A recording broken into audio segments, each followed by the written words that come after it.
Hello and welcome to the V&A. We're coming live from the press view of our forthcoming exhibition, Fashion from Nature, which is opening this Saturday, the 21st of April. I'm delighted to be joined by the exhibition curator, Edwina Ehrman, who's going to tell us a bit about the exhibition and show us some of the highlights in the exhibition. Big day today. So Fashion from Nature is the first exhibition ever to look at the long history behind sustainability in Britain. It spans 400 years and it looks at the very complicated, bittersweet relationship between fashion and nature. So although it flags the great inspiration that fashion designers and textile designers have derived from nature, it also takes a hard-hitting look at the way in which we completely rely on nature for raw materials, energy, and particularly water. And so we're looking at how the scale of the fashion industry has increased over 400 years, and really trying to explain to our visitors how we've got where we've got. But there's some fabulous clothes in the exhibition, and really interesting specimens, taxidermy, raw materials, paintings, films. So it's a really rich and we hope very engaging exhibition. It sounds like a huge undertaking and a massive subject matter. Could you tell us a little bit about how long it takes to put on a show of this scale and what it takes to put something like this on? Well, I think I've been working on it really intensely for about 2 years now. And so we've achieved an exhibition and we have a fantastic team working with me on it. And we've written a book, quite a big book, which we hope people are going to get, really enjoy reading and get a lot of insight from. We've also commissioned works. We've commissioned a soundscape. We've commissioned films showing the human impact on nature, which is an integral part of the exhibition. And we've also collaborated incredibly closely with London College of Fashion, with Centre for Sustainable Fashion, who created some fantastically good installations for us.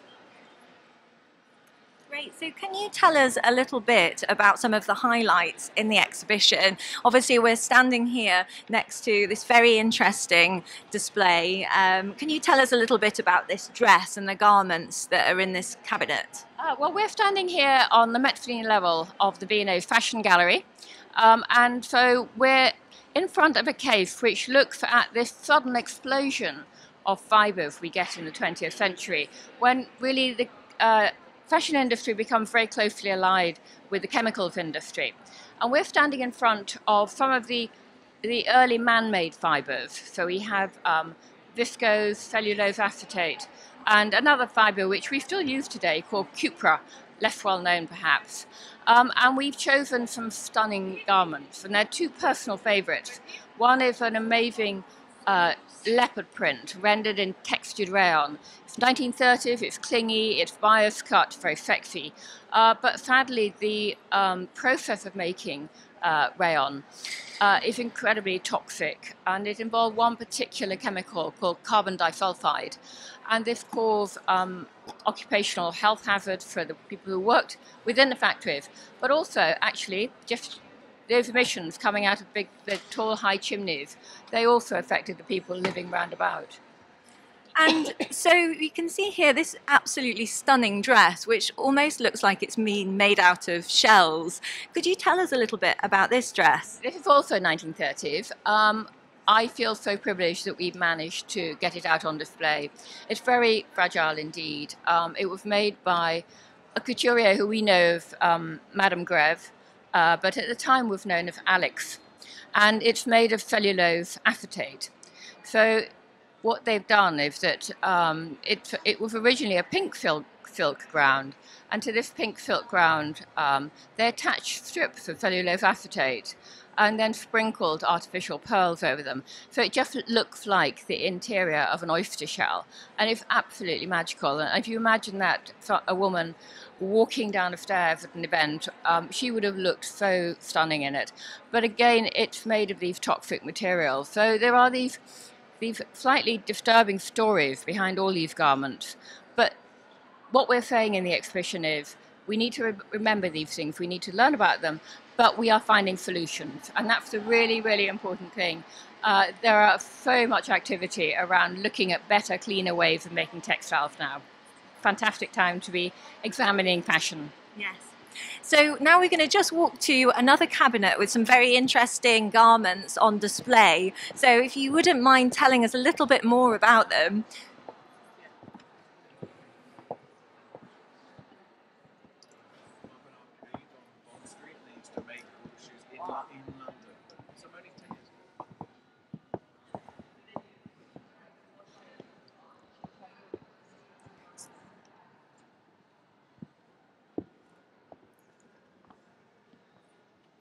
So here we are in front of this absolutely beautiful dress by Giles Deacon. Edwina, could you tell us a little bit more about this dress? Well, this is a personal favourite. I just love this dress. It is absolutely stunning. It's a wonderful cut, it's fabulous material, and it's got this remarkable print of birds' eggs. What I loved about it was this idea that birds' eggs, which are so fragile and so very beautiful and intriguing, here they are suspended in space, and that normally a bird's egg would fall out of a nest and smash and drop, but these eggs are forever suspended. They can never fall and never be spoiled.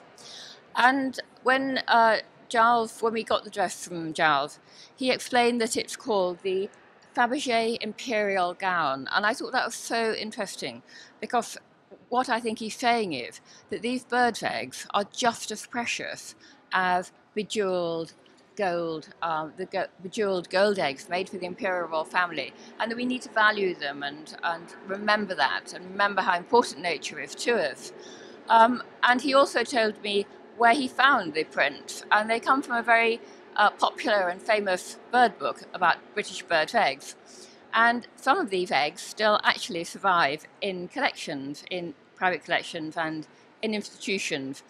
But we weren't able to borrow any of the actual eggs you can see on the dress, but the Natural History Museum very kindly provided us with this lovely circular box of guillemot eggs. And guillemot eggs are really interesting because they are big, and they're a very unusual shape for birds' eggs. They're pointed, and they have extraordinary patination. So they're incredibly painterly.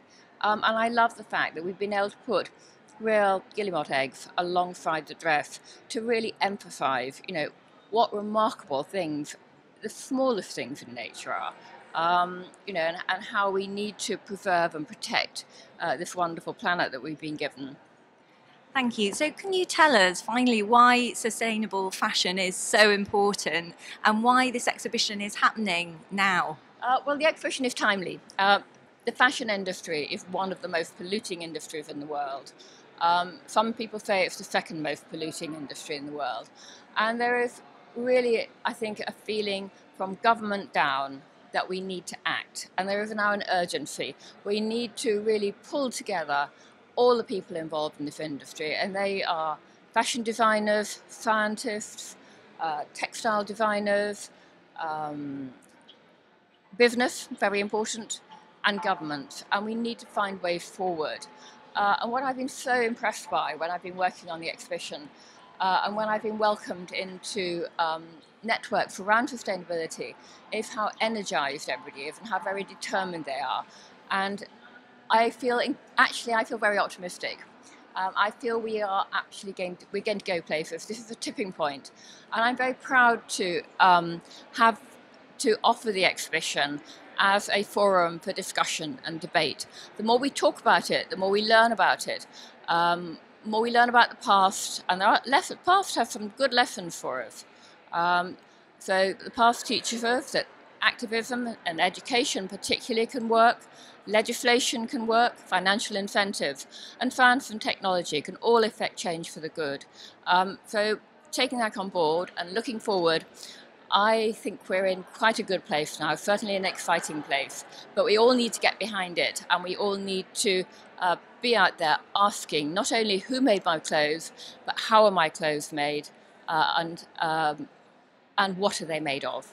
Brilliant. Well, thank you so much, Edwina. I know you're very busy this morning, so we'll let you go and we'll carry on to the next section in the exhibition. Thanks again. Thank you. Thanks for those who've just joined us. We're here live from the Fashion from Nature press view. The exhibition is opening this Saturday and we're giving you a sneak peek of the show before it opens. We're going to be heading over now to the protest section, which is all about the activism around fashion and the need for people to be aware that the fashion industry is polluting. So we're going to... Hello. So we're joined here by Ursula from Fashion Revolution. Also, can you tell us a little bit about Fashion Revolution? Of course. So Fashion Revolution was started by myself and Carrie Summers as a result of the Rana Plaza disaster, literally a few days after the factory complex collapsed in Bangladesh.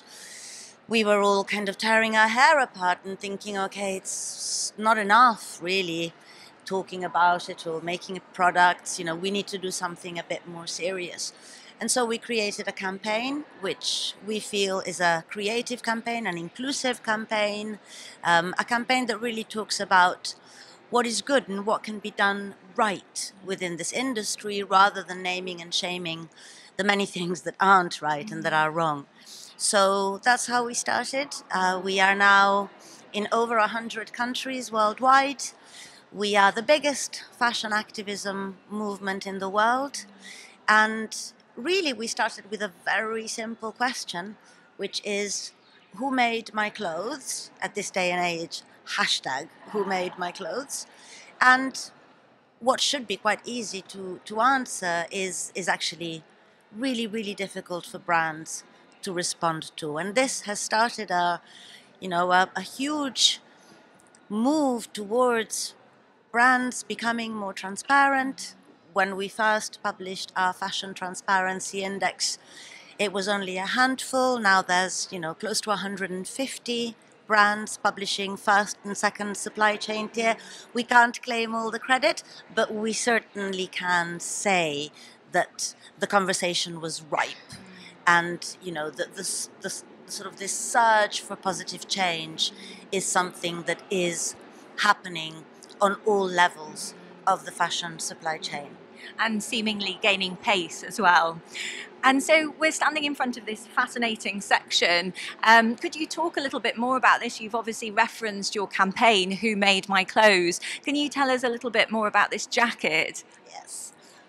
Well, as I said, the campaign very much started with this focus on transparency. So who made my clothes? We want to see the people that make your clothes. We want to see in what conditions they're working. We want to know if they're being adequately paid. We want to see their dignity. And we're slowly also moving towards all other impacts of the fashion industry, because it's not just as simple. Fashion is very much about individuality.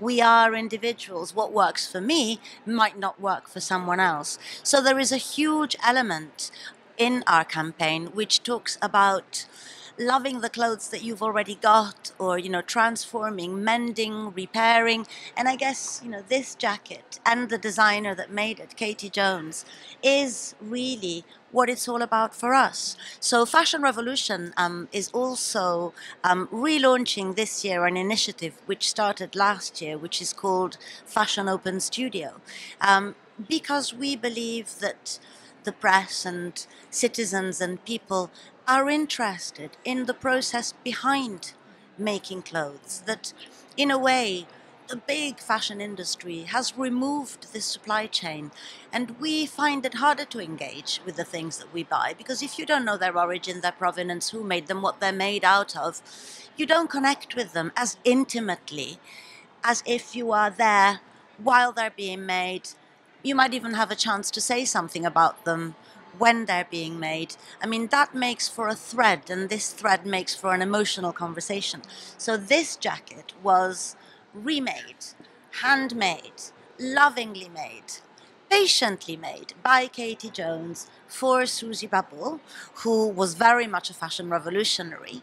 And to me, it represents the fact that, fashion can be as spontaneous as you want it to be. It can be about the processes, the people, still look charming, still look amazing, and yet have an incredible story behind it. And we're lucky enough to be joined by Katie Jones today. So should we walk over and say hello and find out what you're making with this incredibly colourful display? Always colourful.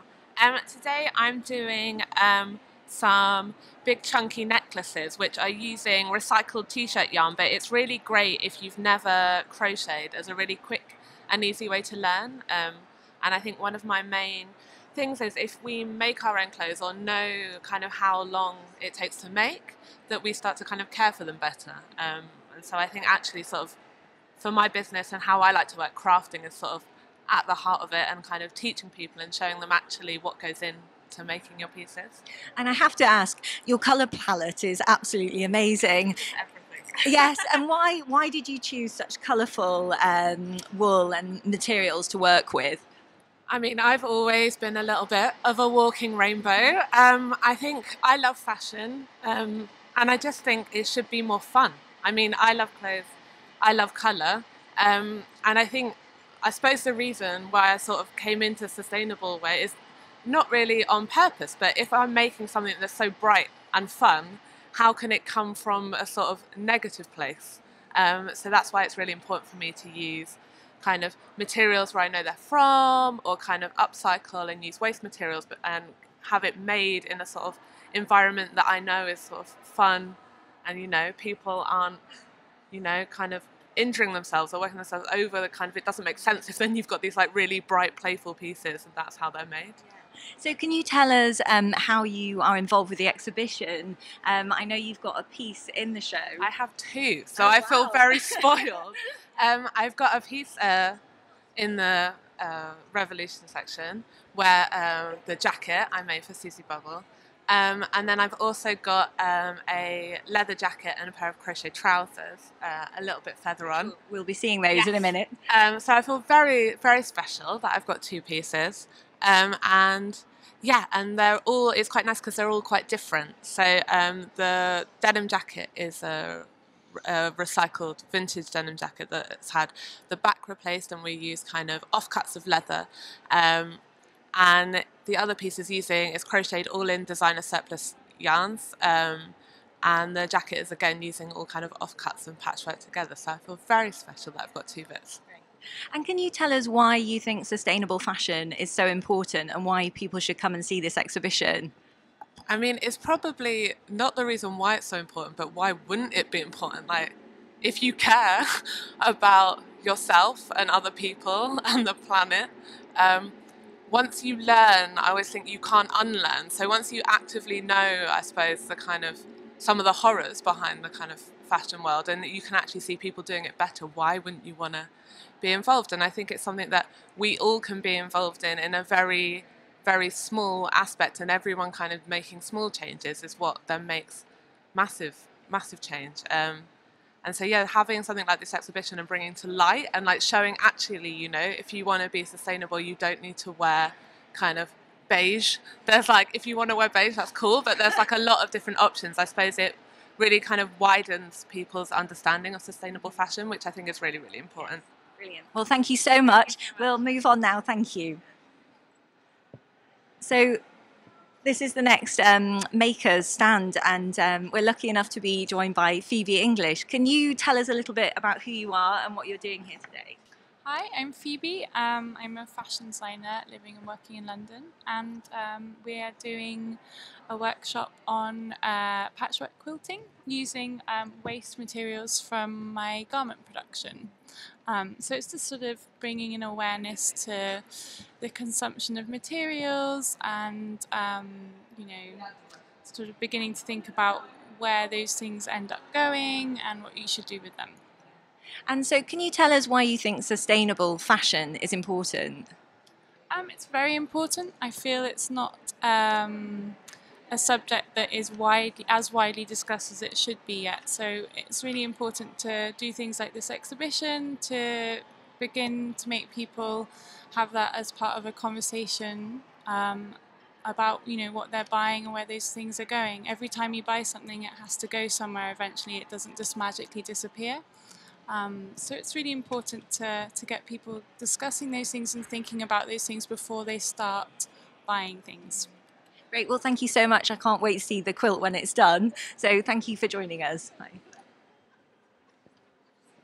So for those who've just joined us, we're coming live from the press view of Fashion from Nature, our forthcoming exhibition that's opening this Saturday, the 21st of April at the V&A. So we're doing a little sneak peek of the exhibition. So next we'll be walking through to the section that's looking at linen and denim.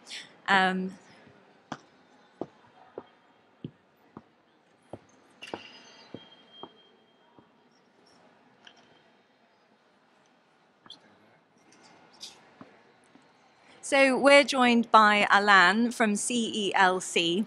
Alain, can you start by telling us about CELC and exactly what it is? Yeah, CELC means the European Confederation of Linen and Hemp. And it's a confederation that brings together 10,000 people in 14 countries from the field to the final product, from flax to linen. You have this particularity in English. In France, in French, we have one word for linen. In English, you have two words. You begin by flax, that means the plant, and then you go to linen for the textile. So for the European Confederation of Linen and Hemp, we go here from flax to linen. Thank you. So can you tell us more about linen and why it's so sustainable? I think it's the main reason we are sponsoring this exhibition. It's sustainability. Linen is by nature sustainable. No irrigation, only rain. No waste, GMO free.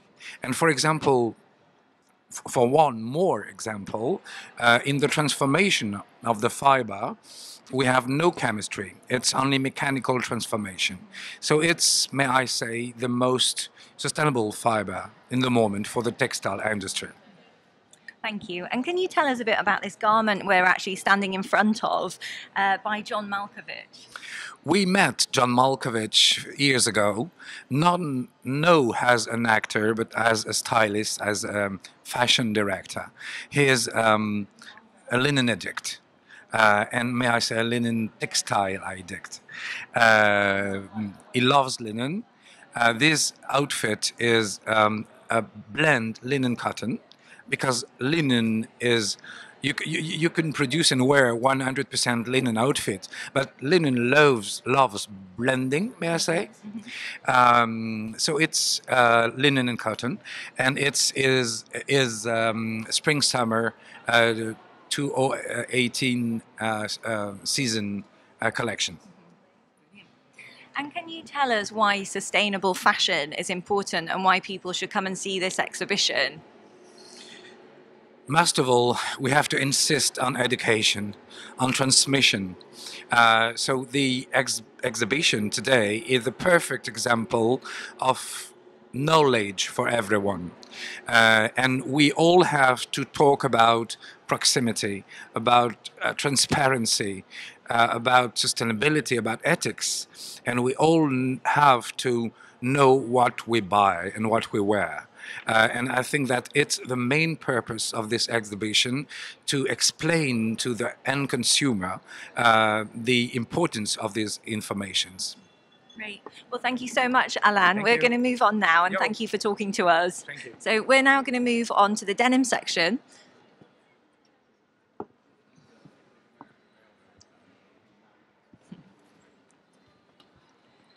So we're joined here by representatives from G-Star Raw, Frauke and Adriana. So can you start by introducing yourself and telling us about G-Star Raw and your involvement in the exhibition? Yes, my name is Frauke Bruinsma and I'm heading the sustainability department at G-Star, working there over 15 years in the field of sustainability. And this is... Hello, my name is Adriana Galjasjevic. I'm a denim and sustainability expert working at G-Star over 7 years. and I work together with Frauke on sustainable product development and design. So obviously sustainability is very important to G-Star. Can you tell us a little bit about this garment that we're standing in front of? Yeah, Adriana is the best to tell something about our most sustainable jeans ever. She is, Well, this garment is pretty much a culmination of what we have been doing for over past 12 years, all of our learnings. So here we looked at all the different components of design of a pair of jeans and a coordinating jacket to see how can we design it through a sustainable lens. So it really encompasses everything that we have learned.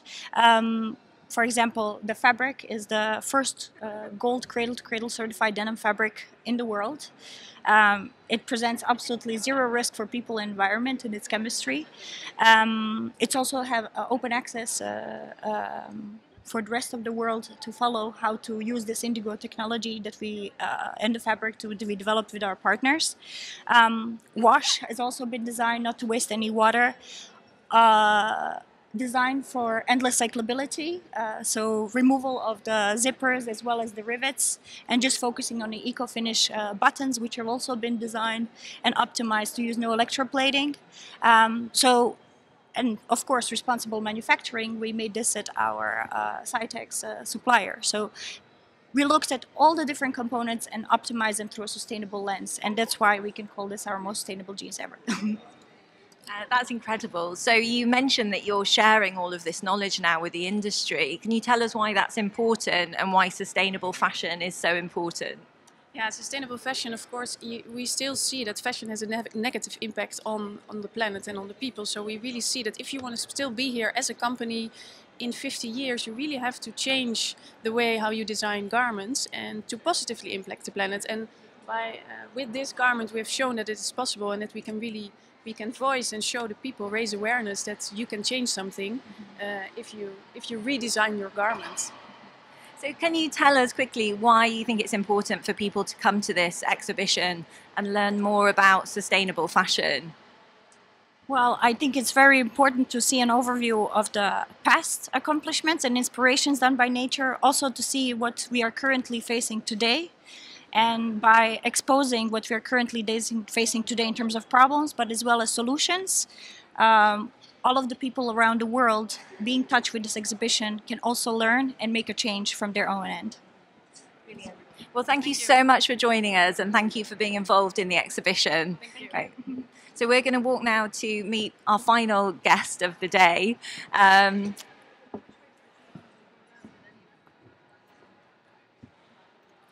So for those who've just joined us, we're coming live from the press view of Fashion from Nature, our exhibition that's opening this Saturday at the V&A. I'm delighted to be joined by V. Spears, the artist who's been involved in the advertising creative. The photographer, V. Spears, can you tell us a little bit about the project and how you came to be involved? Well, yes, I'd love to. It was actually really exciting when the design and marketing team contacted me. My work is a portraiture, basically, and I always have a sort of beautiful aesthetic, but a kind of disturbing edge. So I think that was kind of attractive for the V&A team to collaborate and create our images, which was super fun to organise. We did a shoot in Paris. Chose 2 models, so 2 visuals, photographed them in the studio in Paris with the vines, with the skulls, with the feathers, and got the whole thing together. And then I came to London and I photographed again here the actual garments that were used, and then in post-production kind of fused with the original photos. So it was a really lot of fun. I actually shot the images in black and white. And hand-coloured them afterwards in Photoshop, which is a long and meticulous process, but it kind of gives it a timeless feel, and that was really important for the aesthetics of the visuals. Thank you. And you'll be able to see the visuals at the end of this film. Yeah. And can you tell us a little bit more about why you think sustainable fashion is important? Well, it's definitely important that we kind of educate people, something that we're not really aware of, where, you know, we're all buying clothes and not thinking about the cotton industry, the wool industry, and where everything's coming from. So it's really important for people of all ages to come and see the show and become aware of where we've come from in the history of fashion and how we've used nature to impact and how it's impacted the environment, and where we're going to, and how we can look forward to good changes and creating fabrics that are sustainable and, for the fashion industry, such as grape skin leathers, which I've just discovered here today. Amazing to see that kind of texture can be reproduced from plant. Right. So yeah. Well, thank you so much for joining us, Vi. I'm joined by Or from Colorifics, who's going to tell us a little bit about this incredible new innovation. Hi, I'm Ori Arconi, and this is our exhibit for Fashion for Good, Fashion from Nature. I'm very happy to be here and participate in what seems to be one of the major expositions on sustainability and fashion on the globe, and to showcase our new technology, our new dye process. So essentially we modify microorganisms so they can produce, deposit, and fix dyes directly onto the textiles, removing all hazardous chemicals from the process, using 90% less water and 20% less energy. And here you can actually see how our process works. We actually feed our microorganisms sugars, which you can see on the left here, that yellowish liquid, which we use to grow our organism, and you can see that in the middle. So that organism making the same color that you see on the dress today. The organisms actually go into the fabric and release the pigment so that you don't have to use all these hazardous chemistries that are horrendously polluting. And when we remove the fabric from the organisms, you see what's left on the right with our waste. And it's all food and feed grade, near pH neutral, and much, much better for the environment. We really look forward to taking this technology a step further, bringing it to the market, and actually use it to drive sustainability, as this is all renewable resources in a much less impactful manner for the environment. And how did you discover this? Were you looking for it, or was it an accident? Well, actually, it started off that our team was looking at water quality in South Asia. We were looking at arsenic, which is a real issue over there. And we asked people, what other things in water bother you, as we were looking to make other devices to test the water. And they gave us a long list of chemicals, and we went back, did our homework, and it turned out that most of the chemicals on their list actually came from the textile industry. And we thought our area involves the modification of organisms, and we thought we can get them to make the color. Can we transfer the color efficiently? And that's how we started working on the technology. And once we were satisfied that it works reproducibly, we thought we need to get this out there and in the hands of the people who will make best use of it. It sounds absolutely incredible. Can you use multiple colours? Obviously, we've got an example here in this beautiful lilac blue, but can you do the full range of colours? So we can do pretty much all colors that you find in nature. So if you go into any garden, or if you like watching any animal shows, you'll have an idea of the range of colors that nature's provided us that we can use in the process. We actually make the color the exact same way that nature does, except for the organism we're using being one that's much more amenable to scaling, safe to use, and doesn't harm the environment in rearing it. And how do you get those different colours, if it's not too complicated to explain? So basically what we do is we find an organism in nature, let's say a butterfly, many different colors there. We identify in the DNA of the butterfly what makes it make that yellow, that black, that vivid red that we're after, and we actually encode the same message the way that nature makes that pigment into our organism. So it starts off from sugar and converts everything step by step into making the pigment. And in that way we don't use any of the fossil fuels. So nature is your palette, and you're using it as the inspiration. I think this might change the world, if you don't mind me saying. We really hope so. Yeah. Well, thank you so much for joining us. Before we go, can you tell us why you think people should come to this exhibition and why sustainability is so important? I think sustainability is actually one of the most important topics for us to address as a society today, because this is the last few years where we have a chance to make an impact and improve the lives for hundreds of years for our children and our children's children. And this exhibition, the Fashion from Nature exhibition, really shows how one of the most polluting sectors in the globe is addressing these issues, and it needs our support and our help as society to drive these innovations and make them part of our everyday lives. Great. Well, thank you again. Thank you. Thank you for joining us. Fashion from Nature is on from the 21st of April at the V&A until the 27th of January 2019, and you can book tickets at the V&A website.